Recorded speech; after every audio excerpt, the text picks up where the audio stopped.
I, 28F, come from a wealthy family. My parents built a successful tech company from the ground up, and we've lived a privileged life in a large house in an upscale neighborhood. I've always been aware of how fortunate we are, and I've tried to use our resources to help others when I can. I met my fiancé, Jake, 30M, 3 years ago at a charity gala our family was hosting for a local children's hospital. He was working as a waiter for the catering company. I noticed him immediately. He stood out with his striking blue eyes, chiseled jawline, and a smile that lit up the room. Throughout the evening, I kept finding excuses to talk to him. He was funny, kind, and seemed genuinely interested in me as a person, not just because of my family's status. After the event, I took a chance and asked him out for coffee. He hesitated at first, admitting he couldn't afford to take me anywhere nice. I assured him I'd be happy with a simple walk in the park. On our first date, Jake opened up about his background. He was an orphan who had bounced around foster homes as a kid. He'd had a rough time and struggled financially, but was determined to make something of himself.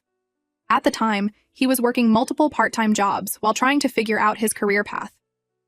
I fell for Jake hard and fast. He was so different from the guys I usually dated. Humble, hardworking, and genuinely good-hearted. We started seeing each other regularly. Despite our different backgrounds, we connected on a deep level. Jake made me laugh like no one else could, and he encouraged me to pursue my own passions beyond just working for my family's company. When I introduced Jake to my family, they were hesitant at first. My parents were concerned about his lack of education and career prospects. They worried he might be using me for money or status. But Jake's warm personality and sense of humor soon won them over. He was always respectful and eager to help out around the house. My parents saw how happy he made me and came to accept our relationship, even offering to help Jake explore career opportunities. The only person who never warmed up to Jake was my younger sister, Mia, 18F. From the moment she met him, she seemed to dislike him strongly. She would barely look at him or speak to him. If Jake tried to engage her in conversation, she'd give one-word answers and walk away. Mia and I have always had a complicated relationship. She's 10 years younger than me, and by the time she was old enough for us to really connect, I was already off at college. Mia was a surprise baby for my parents, and she grew up almost like an only child. She's always been strong-willed and a bit rebellious, pushing back against our parents' expectations and the pressure of growing up in our family's shadow. As a teenager, Mia started acting out more. She'd skip school, sneak out to parties, and argue constantly with our parents. I tried to be there for her, but our age gap and my busy life made it difficult. I think Mia resented me for being the perfect older sister, successful in school, working in the family business, and now in a serious relationship. When Jake entered the picture, Mia's attitude towards me worsened. I tried talking to her about it multiple times, but she'd just shrug and say she didn't like him. When I pressed for a reason, she'd say she just got a bad vibe from him. I wondered if she was jealous of the attention Jake was getting from our family, or if she was worried about how his presence would change our family. This tension went on for over 2 years. Jake and I got engaged 6 months ago, and Mia's attitude didn't change. She refused to participate in any of the engagement celebrations.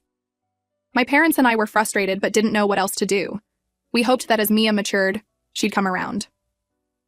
Jake was hurt by Mia's behavior but tried not to let it bother him. He always spoke kindly about her and never pushed her to interact with him. About a month ago, I noticed a sudden shift in Mia's attitude towards Jake. Out of nowhere, she started being friendly with him. She'd greet him warmly when he came over and engage him in conversation. At first, I was thrilled. I thought Mia had finally come around and was making an effort for my sake. But then I started noticing some odd things. Mia was only friendly with Jake when he was physically present. If I brought him up in conversation when he wasn't around, her face would darken and she'd change the subject. A few times I caught her glaring at photos of Jake and me with what looked like hatred in her eyes. One evening, I overheard Mia talking to Jake in the kitchen. She was laughing at his jokes and asking him questions about his life. Her voice had a flirtatious edge that made me uncomfortable. When I entered the room, Mia's behavior instantly changed. She made an excuse and left quickly. I'm completely confused by Mia's behavior. On the surface, it seems like she's trying to make amends and accept Jake. But something about it feels off to me. The contrast between how she acts when he's around versus when he's not is disturbing. I can't help but wonder if she's developed feelings for Jake and is struggling to deal with them. I've tried talking to Mia about it, but she brushes me off. She says she's just trying to be nicer to Jake for my sake, and that I should be happy about it. When I mention the way she acts when he's not around, she accuses me of imagining things and being paranoid. I don't know what to think. Part of me wonders if I'm overreacting and should just be grateful that Mia is making an effort with Jake. Maybe this is her way of maturing and trying to mend our relationship. But my gut tells me something isn't right. I can't shake the feeling that Mia's new friendly persona around Jake is an act, and that she's hiding something. I've considered talking to Jake about it, but I'm not sure what to say. He's so happy that Mia finally seems to like him. I don't want to ruin that or make him feel uncomfortable around her if I'm wrong about this. Jake has always been understanding about Mia's past behavior, and I worry that bringing up my suspicions might make him think I don't trust him. I've also thought about bringing it up with my parents, but I'm not sure they'd believe me.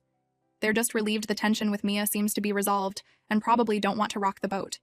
Plus, they've always had a hard time dealing with Mia's mood swings and rebellious nature. I'm afraid they might dismiss my concerns as another example of Mia being difficult. The whole situation is creating a lot of stress for me. I feel like I'm constantly on edge around Mia and Jake, watching for any signs of what's really going on. It's casting a shadow over what should be a happy time as we plan our wedding. I find myself analyzing every interaction between them, looking for clues about Mia's true feelings or intentions. I keep going back and forth on what to do. Should I trust my instincts and try to figure out what's really going on with Mia? Or am I overreacting to normal sibling dynamics and creating problems where there aren't any? Am I letting my complicated history with Mia cloud my judgment? I love Jake and want to marry him, but family is also extremely important to me. The thought of there being some sort of issue between my sister and my future husband is really upsetting. I want everyone to genuinely get along and be happy. I've always hoped that Jake could be a positive influence in Mia's life, maybe even helping to bridge the gap between her and our parents. At the same time, I can't help but worry that by ignoring my suspicions, I might be missing something important. What if Mia knows something about Jake that I don't? What if her initial dislike of him was based on something real that I've overlooked? Or what if she's developed inappropriate feelings for him and is struggling to cope with them? I feel stuck between loyalty to my sister and loyalty to my fiancé. I don't want to accuse either of them of anything without proof, but I also don't want to be naive if there really is something going on. I worry that if I don't address this now, it could lead to bigger problems down the line, potentially even jeopardizing my relationship with Jake or my sister. The situation has made me reflect on my relationship with Mia over the years. I wonder if I could have done more to be there for her as she was growing up. Maybe if we had a stronger bond, she would feel comfortable talking to me about whatever is really going on.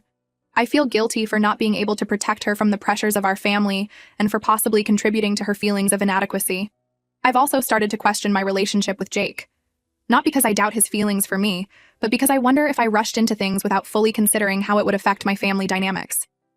Jake and I come from such different worlds, and while that's part of what I love about him, I'm realizing it might create more complications than I initially thought.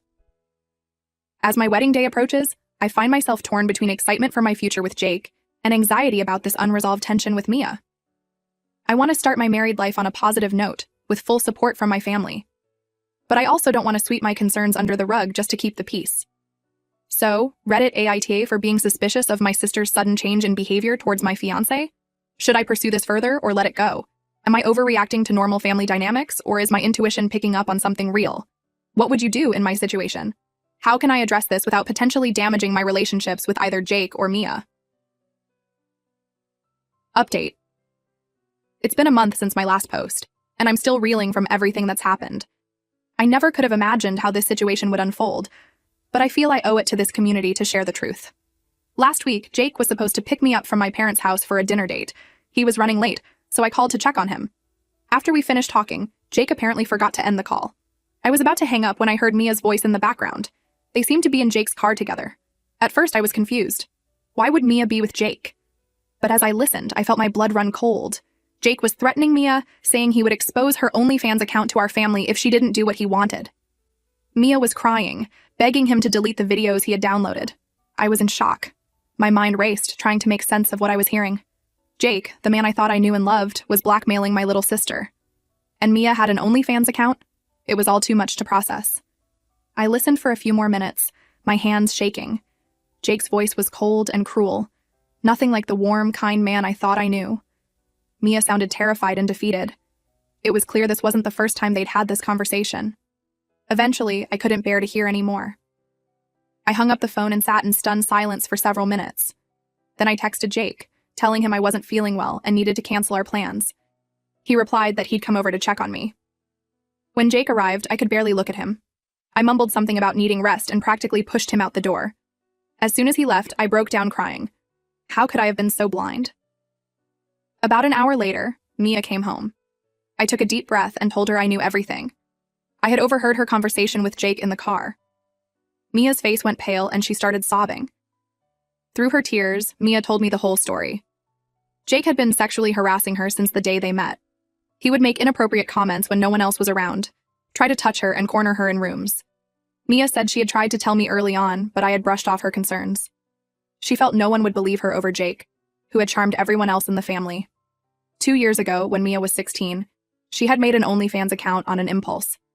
She posted 3 videos before realizing it was a mistake and tried to delete the account. She thought that was the end of it. But somehow, Jake had found out about the account. He downloaded the videos and had been using them to blackmail Mia for months. Jake forced Mia to act friendly towards him in front of the family, threatening to show everyone the videos if she didn't comply. That explained the sudden change in her behavior that I had noticed. Mia said she hated every moment of pretending to like Jake, but she was terrified of the videos being exposed. I felt sick to my stomach as I listened to Mia's story. I hugged her tightly and apologized over and over for not believing her, for not seeing what was happening right under my nose. I promised her that I would make things right. The next day, I met Jake at a coffee shop. I confronted him with everything I knew. At first, he tried to deny it, but when he realized I had overheard his conversation with Mia, his demeanor changed completely. The mask of the kind, gentle man I thought I knew fell away, revealing a cold, calculating person I didn't recognize. Jake tried to justify his actions, saying Mia had led him on and that she deserved what was happening to her. He even had the audacity to suggest that we could work things out if I just ignored the situation with Mia. I was disgusted. I ended our engagement on the spot and told him I never wanted to see him again. But I knew that wasn't enough. Jake needed to face consequences for his actions. With Mia's permission, I went to the police and reported Jake for sexual harassment and blackmail of a minor. We provided them with all the evidence we had, including recordings of Jake's threats that Mia had secretly made. The police took our report seriously and launched an investigation. They found more evidence on Jake's devices, including the videos he had downloaded from Mia's old OnlyFans account. Jake was arrested and is now facing multiple charges. As for Mia's OnlyFans videos, we worked with a lawyer to have them completely removed from the internet. The lawyer also helped us ensure that Mia wouldn't face any legal consequences for creating the account when she was underage, as she had been manipulated and blackmailed. The past few weeks have been incredibly difficult for our family. My parents were shocked and heartbroken when they learned the truth about Jake. They've been supportive of Mia and me, but I know they feel guilty for not seeing through Jake's facade. Mia is in therapy now, working through the trauma of Jake's harassment and blackmail. It's a long road, but she's already showing signs of returning to her old self, the strong, spirited girl I remember from before all this happened. As for me, I'm still processing everything. I feel foolish for not seeing Jake's true nature, for dismissing Mia's initial dislike of him. I'm angry at Jake for betraying my trust and hurting my sister, but mostly, I'm relieved that the truth came out before I married him. This experience has brought Mia and me closer together. We're talking more openly now, rebuilding the trust that was damaged. I've promised her that I will always believe her and stand by her side no matter what. I've also been doing a lot of reflection on my own behavior and assumptions. I realized how quick I was to dismiss Mia's concerns because they didn't fit with my perception of Jake. I'm working on being a better listener and not jumping to conclusions. To the Reddit community, thank you for your support on my original post. Your comments made me more aware of the red flags in the situation, even if I didn't fully understand them at the time. I hope my story can serve as a warning to others to trust their instincts and listen to their loved ones, even when it's difficult. For those who might be in a similar situation, please don't be afraid to speak up. There are people and resources available to help. And if someone confides in you about harassment or abuse, believe them. Your support could make all the difference. I know the road ahead won't be easy, but I'm grateful that Mia is safe now and that Jake can't hurt anyone else. We're taking things one day at a time, focusing on healing and rebuilding our family bonds. Thank you for letting me share this update. If there's one thing I've learned from this experience, it's the importance of open communication and trusting your instincts. Never ignore that nagging feeling that something isn't right, even if you can't immediately explain why.